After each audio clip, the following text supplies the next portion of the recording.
প্রিয় অষ্টম শ্রেণীর শিক্ষার্থীরা, আশা করি সবাই ভালো আছো। রফিকুল এডুকেশন বিডির নতুন আরেকটি ভিডিওতে তোমাদেরকে স্বাগতম। তো আজকে আমরা যেটা নিয়ে আলোচনা করব সেটা হলো তোমাদের ইংলিশ বিষয়ে যে মিঠাফোর। আসলে অনেক ছাত্রছাত্রীর এই বিষয়টা নিয়ে খুব অসুবিধার মধ্যেই আছে। তোমরা অনেকেই এটা নিয়ে অনেক অস্বস্তি বোধ করতেছো কিভাবে মিঠাফোরের আনসার করবে। তো আমি আজকে তোমাদেরকে একটা কবিতার ভিতর থেকে কিভাবে মিঠাফোর কোন লাইনগুলা চুজ করবে এবং লাইন থেকে মিঠাফোর কি হবে সেটা আমি তোমাদেরকে আর অনেক সুন্দরভাবে দেখিয়ে দেওয়ার চেষ্টা করবো। আশা করি তোমরা যদি আজকের ভিডিওটা দেখতে পারো তাহলে তোমাদের মিঠাফোর নিয়ে যে সমস্যা আছে সেটা সমাধান হয়ে যাবে। তো প্রথমেই আমি তোমাদেরকে একটা কবিতা একটু বুঝিয়ে দিচ্ছি। Morning is love when mom bids me arise. সকাল হইল ভালোবাসা যখন মা ঘুম থেকে জাগতে বলেন। তো আমি তোমাদেরকে আসলে লাইন টু লাইন না বুঝে আমি বাংলাটা তোমাদেরকে বুঝিয়ে দিচ্ছি। সকালের ভালোবাসা, জন অ্যাডাম। সকাল মানেই ভালোবাসা, যখন মা আমাকে ঘুম থেকে উঠার ডাক দেন। ডিমগুলো হৃদয় আকৃতির, যেন সকালের নাস্তার চমক। সূর্য তখনও ঠিক মতো উঠেনি, একটুখানি হাসি দিয়ে নিচে তাকায় আর বলে, সময় নাও, একটু বসে বিশ্রাম নাও। চায়ের সময় হলো বিশ্রামের, আলো ধীরে ধীরে ফিকে হয়ে আসে। হোমওয়ার্ক শেষ, আর টেবিল খাবারের জন্য সাজানো। কেটলির বাঁশি বাজায়, তুমি আমাকে চেনো তাই না। সসপ্যান গুনগুন করে, আমিও তোমাকে চিনি সত্যি। যদিও দূরত্ব আর সময় আমাকে বাড়ি থেকে আলাদা করেছে, এই বাড়ির স্মৃতিতে বেঁচে আছে। এই বাড়ি স্মৃতিতে বেঁচে আছে। আমার ঘর যেন একটি ছবি, যা আমার মনে চিরস্থায়ী। কোনায় বইগুলো, বিছানায় বিড়ালটা। বাড়ি আমার সেরা বন্ধু, আমার সঙ্গী, আমার সবকিছু। যত ছোটই হোক, এটি যেন সর্বদা আমার কাছে মূল্যবান। তো প্রিয় শিক্ষার্থীরা, এই হলো পুরো যেই মর্নিং লাভ জন অ্যাডাম এই কবিতার পুরো বাংলাটা আমি তোমাদেরকে দেখিয়ে দিলাম। এখন এই কবিতা থেকে তোমরা যেই কি করবা, মিঠাফোরটা খুঁজে বের করার চেষ্টা করবে। এই কবিতার যে মিঠাফোর আছে সেটা আমরা দেখার চেষ্টা করব। তো এখানে তোমাদেরকে যেটা দেওয়া থাকবে, ঠিক এইভাবে একটি টেবল দেওয়া থাকবে, লাইন অফ দ্য পোয়েম। তোমরা এখানে 5টা ঘর আছে, এই 5টা ঘরে কবিতার 5টা লাইন লিখবে। এই 5টা লাইন থেকে প্রত্যেকটা লাইনে কম্পেয়ারিং পার্সন, মানে কোন ব্যক্তিকে কম্পেয়ার করছে সে ব্যক্তি, অথবা কোন জিনিসকে কম্পেয়ার করছে সেই জিনিসটা তোমরা এখানে লিখবে। আর কার সঙ্গে তুলনা করা হয়েছে, কম্পেয়ার টু, সেটাকে বলে মিঠাফোর। তো কার সঙ্গে তুলনা করছে সেটা তোমরা লিখবা এখানে। ধরো আমি আকাশকে তুলনা করলাম মায়ের সঙ্গে, তাহলে এখানে লিখবা আকাশ, স্কাই, SKY, স্কাই। আর এখানে লিখবা মিঠাফোর হবে মাদার, MOTHER। তো এইভাবে আসলে তোমরা করতে হবে। যদি আমি আকাশ নিয়ে কথা বলি আর আকাশকে যদি আমি মায়ের সঙ্গে তুলনা করি, তাহলে কম্পেয়ারিং পার্সন থিং, এটা হবে স্কাই, আকাশ। আর আমি কার সঙ্গে তুলনা করছি, মায়ের সঙ্গে তুলনা করছি, তাহলে এখানে হবে মাদার। আর কোন কারণে আমি আকাশকে মায়ের সঙ্গে তুলনা করলাম সেই কারণটা এখানে লিখতে হবে। তো এই হলো আসলে মিঠাফোর। এটা এত কঠিন কিছু না।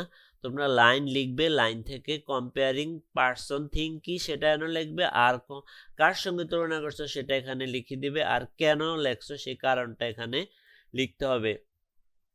তো সে বিষয়টা আমরা একটা টেবলের মাধ্যমে আমরা দেখব। আমি একটা আনসার তোমাদের জন্য রেডি করে রেখেছি এই কবিতার আলোকে, আজকে মর্নিং লাভ কবিতার আলোকে।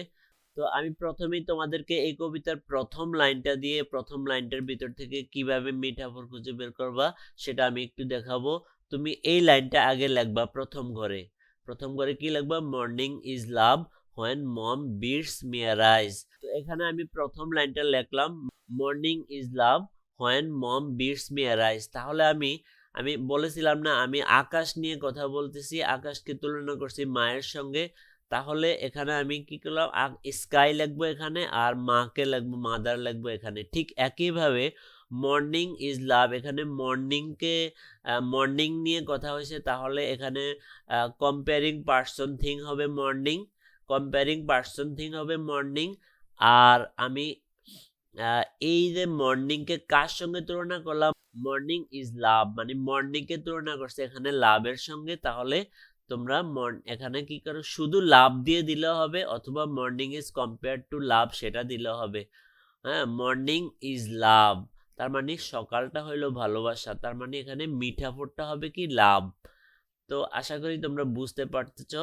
আর রিজন কি লাগবে, আর এখানে রিজনটা লিখে দিবা, টু শো দ্যাট, দেখানোর জন্য যে মর্নিং ইজ বিউটিফুল, সকালটা সুন্দর, টু দ্য স্পিকার, বক্তার কাছে, when he is awaken by his mother, যখন তিনি মায়ের দ্বারা জেগে যান তখন ওনার কাছে সকালটা অনেক সুন্দর লাগে, এই জন্য তিনি বলছেন মর্নিং ইজ লাভ।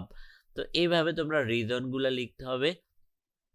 এবার আমরা দ্বিতীয় লাইনে কি লিখবো, আমরা the sun barely risen looks down with a smile, সূর্য উদিত হয় এবং নিচের দিকে তাকায় একটি হাসি দিয়ে। তো এখান থেকে আমরা কোন লাইনটা নিলাম, the sun barely risen looks down with a smile, এই লাইনটা নিলাম আমরা এখানে। তুমি তোমার ইচ্ছা মতো লাইন নিতে পারো, সমস্যা নেই। লাইন নিয়ে 5টা লাইন নিয়ে 5টা লাইন থেকে কম্পেয়ারিং পার্সন আর সে মিটাফোর আর রিজন লিখতে হবে। তো আমি এখন নিলাম কি, দ্য সান বেয়ারলি রাইজেন, তারপর কি লুকস ডাউন উইথ স্মাইল। এখানে দ্য সান, তাহলে এখানে আমরা কাকে নিয়ে কথা বলছি, সানকে নিয়ে, তাহলে কম্পেয়ারিং পার্সন থিং হবে the sun, the rising sun অথবা দ্য সান। আর মিঠাফোরটা কি লিখবা, the rising sun is compare two smile. এই যে রাইজিং সানকে কার সঙ্গে তুলনা করছে, স্মাইলের সঙ্গে, তাহলে এখানে তুমি যদি শুধু স্মাইলও লিখে দাও তাও তোমার আনসার হবে, আর যদি সবটা লেখো the rising sun is compare two smile তাও হবে। আর এখানে কারণটা কি, কোন কারণে আমি এই সানকে হাসির সঙ্গে তুলনা করছি, তাহলে সেটা হবে কি, to show the beauty of the morning, সকালের সৌন্দর্যটাকে দেখানোর জন্য, যে সূর্য উঠে আর একটা হাসি দিয়ে সূর্য উঠে, তাহলে to show the beauty of the morning, সকালের সৌন্দর্যটাকে প্রকাশ করার জন্য এই সান এবং স্মাইলের কথা বলা হয়েছে। তারপর আমরা যেটা দেখব সেটা হলো কি, tea time is the rest, tea time is rest, the light starts to fade, এই 2 ঘর হবে 1 ঘর, আমি ভুলে এখানে একটা লাইন পড়ে গেছে।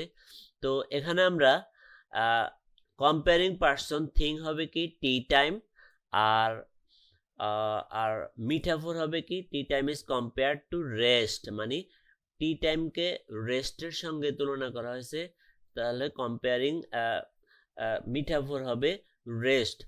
আর এখানে আমরা রিজনটা কি দেখব, রিজনটা হবে to show the motionless state of the surroundings, মানে চারপাশের যেই গতিহীন অবস্থা সেটা দেখানোর জন্যই এটা বলা হয়েছে।